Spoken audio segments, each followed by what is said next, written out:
اعوذ باللہ من الشیطان الرجیم، بسم اللہ الرحمن الرحیم۔ میرا نام ڈاکٹر مسز گل ہے اور آج میں ایک نیا ٹاپک لے کر آپ کی خدمت میں حاضر ہوئی ہوں۔ آج کا میرا ٹاپک ہے مس کیریج یعنی اسقاط حمل۔ میری بہت سی پیشنٹ نے اصرار کیا کہ میں اس ٹاپک پر ایک ویڈیو بناؤں تاکہ لوگوں کو اس کے بارے میں پتہ چل سکے۔ تو آج ہم بات کریں گے مس کیریج کی۔ مس کیریج کیا ہے؟ مس کیریج جسے ابتدائی حمل کا نقصان بھی کہا جاتا ہے، اس وقت ہوتا ہے جب حمل 20 ہفتوں سے پہلے ضائع ہو جائے۔ ان خواتین کے لیے جو جانتی ہیں کہ وہ حاملہ ہیں، تقریباً 100 میں سے 20 حمل کچھ ہفتوں سے پہلے ختم ہو جاتے ہیں۔ زیادہ تر مس کیریج فرسٹ ٹرائیمسٹر یعنی کہ پہلے 12 ہفتے سے پہلے ہوتے ہیں۔ مس کیریج ہونے کے بعد پیٹ میں درد اور بلیڈنگ ہوتی ہے جو کہ نارمل پیریڈ سے زیادہ ہوتی ہے۔ مس کیریج ہونے کے بعد بلیڈنگ کے ساتھ پریگننسی ٹیشو بلڈ کلوٹس کی طرح نکلتے ہیں یا پھر یہ سفید اور گرے کلر کے بھی ہو سکتے ہیں۔ یہ پروسیس پینفل ہوتا ہے۔ مس کیریج ہونے کے 2 ہفتے بعد ایگز پروڈیوس ہونا شروع ہو جاتے ہیں اور دوبارہ پریگننسی ہو سکتی ہے۔ Types of miss carriage. Miss carriage کے کچھ ٹائپس ہیں جن میں تھریٹنڈ مس کیریج، انیویٹیبل مس کیریج، کمپلیٹ مس کیریج، انکمپلیٹ مس کیریج، مسڈ مس کیریج، ریکرنٹ مس کیریج، ایکسپیکٹنٹ اور نیچرل مینجمنٹ اور میڈیکل مینجمنٹ شامل ہیں۔ تھریٹنڈ مس کیریج کا مطلب ہے کہ جب آپ کو حمل کے دوران بلیڈنگ ہو رہی ہو، اس کا ہمیشہ یہ مطلب نہیں ہوتا کہ یہ حمل ضائع ہو جائے گا۔ تھریٹنڈ مس کیریج میں 83% چانس ہوتا ہے کہ آپ کا حمل سروائیو کرے گا۔ اگر بلیڈنگ ہونے کے باوجود بھی حمل ٹھیک ہے تو بلیڈنگ سے حمل کو کوئی نقصان نہیں ہوگا، بے شک بلیڈنگ زیادہ ہی کیوں نہ ہو۔ انیویٹیبل مس کیریج۔ انیویٹیبل مس کیریج کا مطلب ہے کہ ارلی پریگننسی میں بغیر کسی وجہ کے بلیڈنگ شروع ہو جانا اور پیٹ میں درد ہوتا ہے، اور یہ بلیڈنگ اور پیٹ میں درد تھریٹنڈ مس کیریج کی نسبت تیز اور شدت کا ہوتا ہے۔ کمپلیٹ مس کیریج۔ کمپلیٹ مس کیریج کو اس لیے کمپلیٹ مس کیریج کہا جاتا ہے کہ اس میں پریگننسی کے سارے ٹیشو یوٹرس سے ایکسپیل ہو جاتے ہیں یعنی کہ نکل جاتے ہیں۔ کمپلیٹ مس کیریج میں پیٹ میں شدید درد اور ہیوی بلیڈنگ کے ساتھ ساتھ پریگننسی ٹیشو بھی نکل رہے ہوتے ہیں۔ اب اگر دیکھا جائے تو انکمپلیٹ مس کیریج کیا ہوتا ہے؟ انکمپلیٹ مس کیریج میں جب ایک مس کیریج شروع ہو جائے تو کچھ پریگننسی ٹیشو نکل جائیں اور کچھ پریگننسی ٹیشو یوٹرس کے اندر رہ جائیں، جو اس کو انکمپلیٹ مس کیریج کہا جاتا ہے۔ اس کے بعد مسڈ مس کیریج ہے۔ مسڈ مس کیریج کا مطلب ہے جس میں بچہ فوت ہو جاتا ہے یا صحیح ڈیولپ نہیں ہوتا یا کسی وجہ سے گروتھ نہیں ہو رہی ہوتی، لیکن فزیکلی وہ مس کیریج نہیں ہوتا۔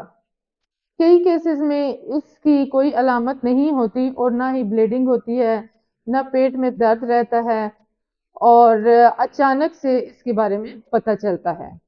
آگے ہے ریکرنٹ مس کیریج۔ ریکرنٹ مس کیریج کا مطلب ہے 2 یا 2 سے زیادہ حمل لگاتار ضائع ہونا۔ نئی ریسرچ کے مطابق ریکرنٹ مس کیریج پور مینس سپرم کوالٹی کی وجہ سے بھی یعنی ویک سپرم کی وجہ سے بھی بار بار ہو سکتا ہے۔ بہت زیادہ الکوہل کے استعمال سے بھی بار بار حمل ضائع ہونے کا ڈر ہوتا ہے۔ Medical management of miss carriage.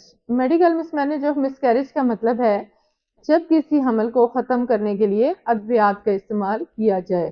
اگر یہ کسی حمل میں کوئی پرابلم ہے یا اس کی گروتھ صحیح طرح سے نہیں ہو رہی تو اس کو ختم کرنے کے لیے کچھ ادویات کا استعمال کیا جاتا ہے۔ اس حمل کو اس طریقے سے ختم کرنے کے لیے تقریباً 2 ہفتے لگتے ہیں اور کچھ کیسز میں اس طریقے سے 4 ہفتے بھی لگ سکتے ہیں۔ مس کیریج کی وجوہات۔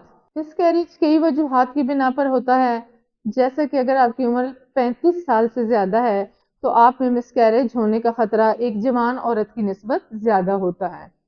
نمبر 2 ہے پاسٹ مس کیریج ہسٹری۔ اگر پہلے سے آپ کا 1-2 مس کیریج ہو چکے ہیں تو پھر بھی مس کیریج کے چانسز زیادہ ہیں۔ نمبر 3 ہے یوٹرائن اور سروائکل پرابلمز۔ اس میں انکمپیٹنٹ سروکس بھی شامل ہے۔ اس میں سروکس کو سٹچ کر دیا جاتا ہے اور یہ زیادہ تر سیکنڈ ٹرائیمسٹر میں ہوتا ہے، اور اس کے لیے سروائکل سرکلیج پروسیجر جس میں کہ سٹچ کر دیا جاتا ہے۔ جو اس کی وجہ سے مسکیریج ہونے سے حمل بچ جاتا ہے۔ سگریٹ نوشی، شراب نوشی، کیفین اور انلیگل ڈرگز کے یوز سے بھی مسکیریج ہو جاتا ہے۔ یا وزن کا بڑھ جانا، ویٹ زیادہ ہونا، اس سے بھی مسکیریج کا خطرہ ہوتا ہے۔ جینیٹک کنڈیشنز ہوتی ہیں، اس میں مسکیریج ہوتا ہے۔ گرنے کی صورت میں، یا ہائی بلڈ پریشر کی صورت میں، یا ہائی شوگر لیول کی صورت میں، یا پھر وزنی چیز اٹھانے سے، ان تمام کنڈیشنز میں مسکیریج ہو سکتا ہے۔ اس کے علاوہ روبیلا انفیکشن یا ٹاکسو انفیکشن ہو تو اس سے بھی بار بار مسکیریج ہو سکتا ہے۔ اس سے بچاؤ کے لیے اگر دیکھا جائے تو حمل کے دوران اسموکنگ نہ کی جائے، اور ایک حمل اگر ضائع ہو چکا ہے تو اپنے تمام ٹیسٹ کروانے چاہیے۔ ہر حمل کے دوران اپنا شوگر چیک کریں، بلڈ پریشر چیک کریں، سی بی سی کا ٹیسٹ کریں، اپنے خون کا لیول چیک کریں۔ اگر آپ کا ایچ بی بہت کم ہے تو یہ بھی بیبی کی گروتھ کم ہونے میں اثر انداز ہوتا ہے۔